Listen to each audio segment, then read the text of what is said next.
ગુરુરાત્મેતિ મૂર્તિ ભેદ વિભાગીને વ્યોમવદ વ્યાપ્ત દેહાય દક્ષિણામૂર્તે નમઃ. ગુરુર બ્રહ્મા ગુરુર વિષ્ણુ ગુરુર દેવો મહેશ્વર ગુરુ સાક્ષાત પરબ્રહ્મ તસ્મૈ શ્રી ગુરવે નમઃ. જી ધન્યવાદ. આપે બહુ સારી પ્રશ્ન પૂછ્યો કે વર્તમાન શિક્ષા પ્રણાલી. તો પ્રશ્ન એવો જોઈએ કે વર્તમાન શિક્ષા પ્રણાલી અને જે આપણે પ્રાચીન ગુરુકુળ પરંપરા હતી એમાં શ્રેષ્ઠ છે. જે વર્તમાન શિક્ષા પ્રણાલી છે આ ભોગની છે. જ્યારે આપણે પ્રાચીન જે ગુરુ પરંપરાવાળી જે ગુરુકુળની શિક્ષા પ્રણાલી હતી ને કેટલાય અત્યારે પણ ગુરુકુળો છે એ યોગની હતી. યોગ એ આપણને મુક્તિ આપે છે. જ્યારે ભોગ આપણને બસ આ સંસારની અંદર જે માયાવી તત્વો છે ને એની અંદર જ રચ્યા બચ્યા રાખે છે. અત્યારની શિક્ષા પ્રણાલીની અંદર તમે જશો એટલે શિક્ષાનો અર્થ શું થયેલો છે. હું તમને પૂછું કે 12 ધોરણ તમે ભણ્યા, કઈ ના શીખ્યા. હું તમે ગણિતના દાખલા કે ગમે ઇંગ્લિશ એક સારું બોલતા શીખી ગયા.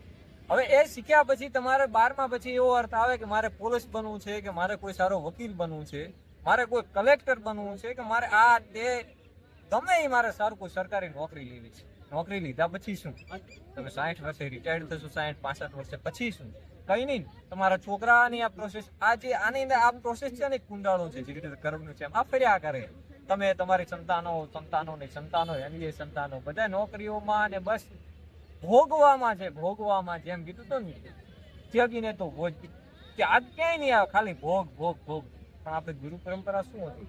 તમે જ્યારે જાઓ ને ત્યારે અમુક આપણા સંસ્કારો હતા. એ સંસ્કારો પૂરો થાય એટલે અમુક અવસ્થા પછી તમારે અમુક ઉંમર પછી ગુરુકુળની અંદર તમને મોકલવામાં આવે. ગુરુકુળમાં તમે જ્યારે ભણવા જાઓ એની અંદર તમને તમારા જીવનલક્ષી શું જ્ઞાન એ આપવામાં આવે.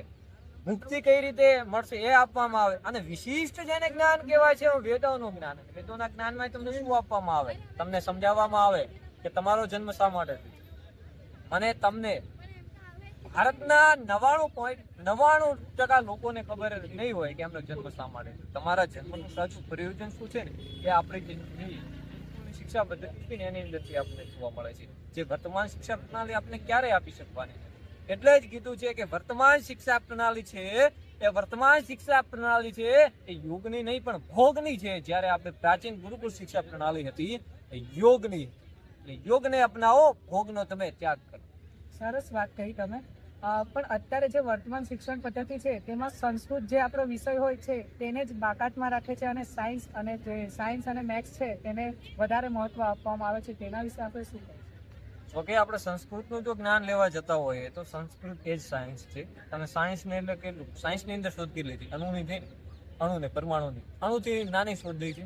આપણા સંસ્કૃતની અંદર તો અણુથી પણ નાની શોધ થયેલી છે. આ શોધ કરવાનો વિષય. અને આપણામાં તમે સાયન્સ સુધી પહોંચ્યા પણ તમે સંસ્કૃતની તમે શું અવસ્થા છે જોઈ કે સંસ્કૃત ક્યાં સારી રીતે ભણાવવામાં આવતું નથી. જ્યાં ભણાવવામાં આવે છે ત્યાં કોઈ એની અંદર શિક્ષકો એવા નિમાયેલા નથી. શિક્ષકો જો નિમાયેલા હોય તો શિક્ષકોની પાસે પણ સંસ્કૃતિનું જ્ઞાન નથી.